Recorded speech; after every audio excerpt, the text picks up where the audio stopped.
Good evening. I'm Linda Kimat. I'm going to demonstrate a bed bath.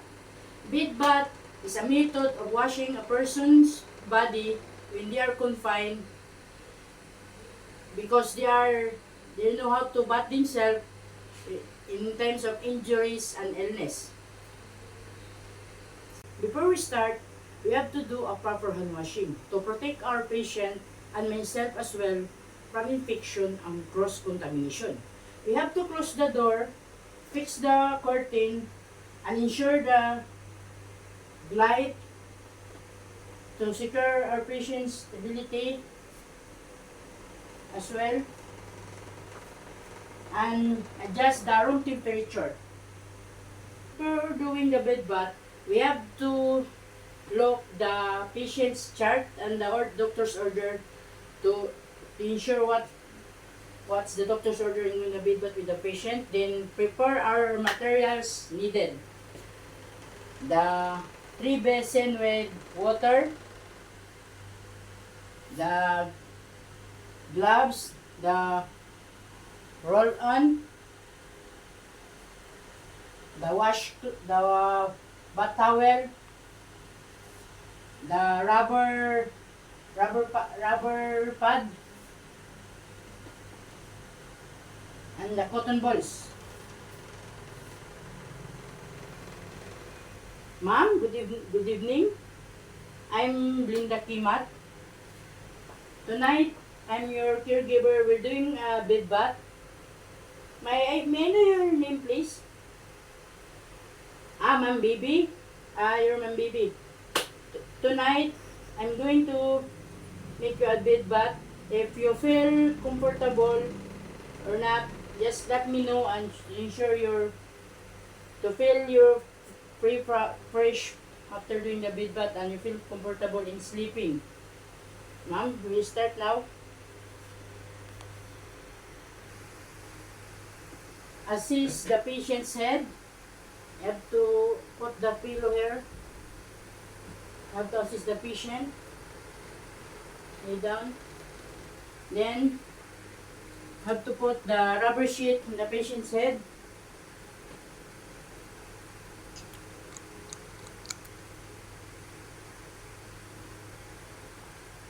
And after that, have to put the kili pad and under the patient's head. Kili pad is the thing that to drain the water, then or tambo. The water will go there. Have to put the kili pad. Then a towel to a patient's eyes. We have to cover the patient's eyes. After that, we have to put the cotton buds in the patient's ear so that the water will come inside when we're doing the head bath.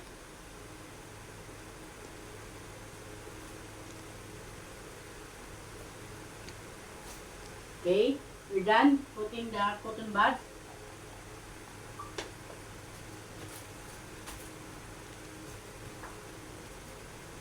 Now we have to put the shampoo on the patient's shampoo, or you're going to use the patient's hair.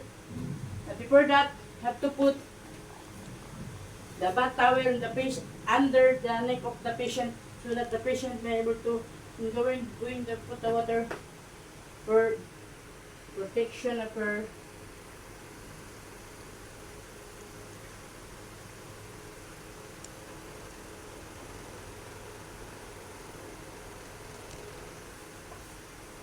Then, a bath towel, the chest of the patient from going to be wet to prevent the patient being to be wet of the patient's body. And now we have to put the shampoo on the patient's hair. Then place water, patient's hair. And we have to comb the patient's hair so that the excess bubbles will go down to prevent patients get wet. And after that, we have to dry the patient's hair.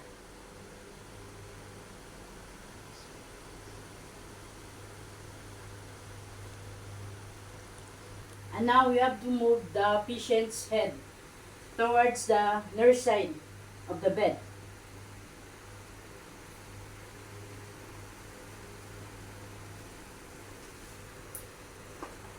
Now we have to start the far side of the ears, which is the outer pinna, discard. In the inner pinna of the far side of the ears, discard. And then the nurse side of the ears, the outer pinna, discard. And the inner pinna of the ears, discard. Now we will move to the eyes of the patient. We will start with the far side of the patient's eye, the outer canthus, discard. The inner canthus, discard. Then the nurse side of the eyes of the patient, the outer canthus, discard. And the inner canthus, the eyes of the patient, discard. Then you have to pat dry the head of the patient, the eyes and the ears.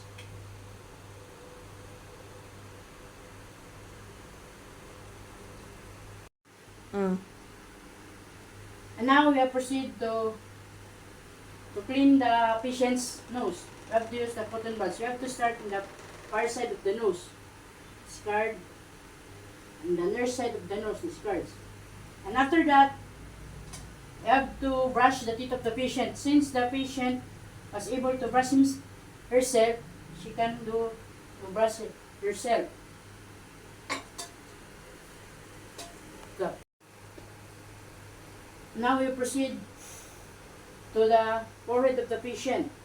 But first, we have to prepare the 3 basin. The one is the wash, the soap, and the rinse. So we have to make a mitten. Mitten is composed of 4-sided. One is the front side, the back side, the underside, and the top side. And we have to do first in the head. We have to make the like this one. Then wash, soap, then rinse, then pat dry. Have to pat dry the patient's head. Then next we have to wash the patient's far side face, under the nose, under the cheek, and going to the ear pinna of the ears, the far side of the ears. Then soap, like this one, then rinse the cheek, then under the far side of the ears, then pat dry. Then we have to transfer to the near side of the patient's face. First we have to wash, going to the cheek, and then the near side of the patient's ears. Then soap, the next is the rinse,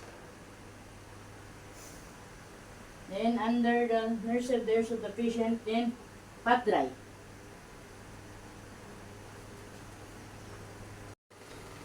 To the shoulder of the patient, since the blanket is contaminated, you have to change it. First you have to put blanket,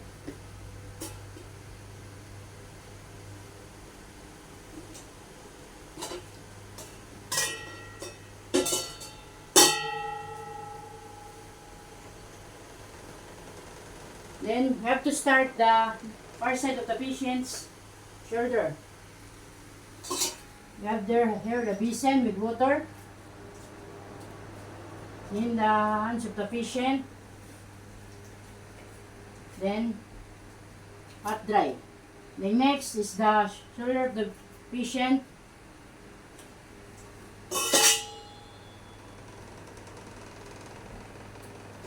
You have to start the upper,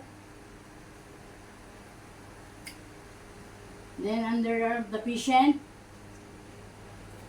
Then the next one, you have to transfer the other side of the shoulder of the patient. You have to clean the hands first.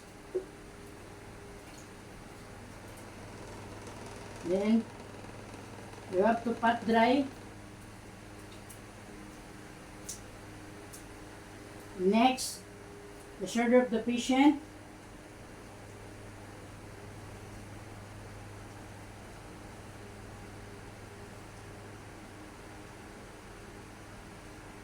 We have to follow the 3 basin: wash, soap, and rinse.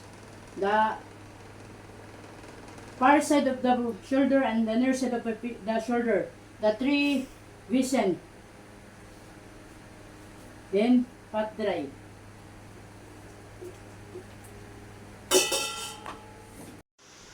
And now we will proceed to the chest of the patient and the back of the patient. Wash, soap, and rinse. Then pat dry. Then we have to move the patient's body to face the nurse side. And we have to start at the shoulder of the patient. We have to wash, then soap, then rinse, then pat dry. We have to be mindful that the patient is changing gown. So, pretending that the patient is changing gown, and since the patient is female, we have to, when doing in the chest of the patient, we have to make to the chest of the patient. Wash, soap, and pat dry.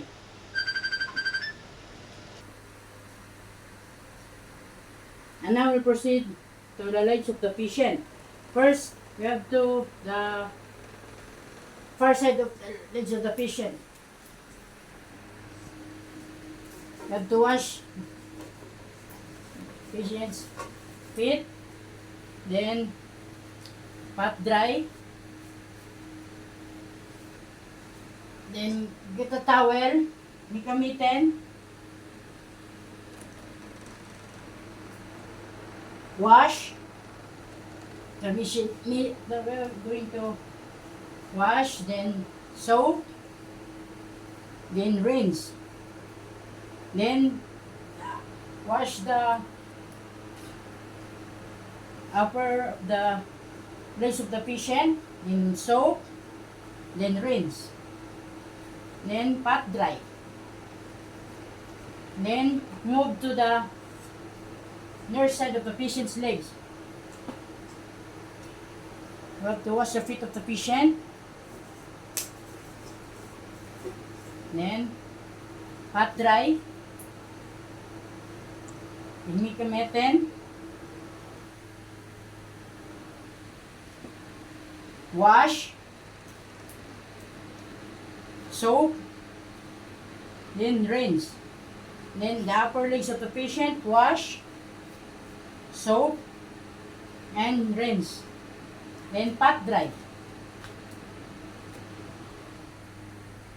Then now we have to move the cleaner part of the patient. Since our patient is a female, we have to ask her, Ma'am, Ma'am baby, you are going to urine first. We're using this because our patient is a female.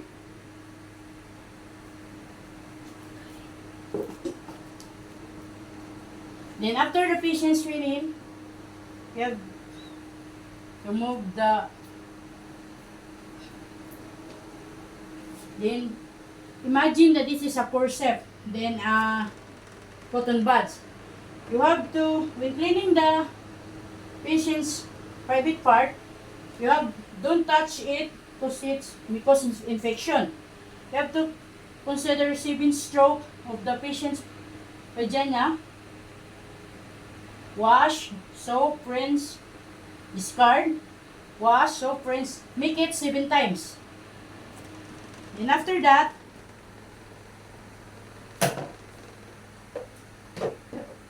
We'll now proceed to we're done with our bed batting, then the patient may rest and sleep. Thank you.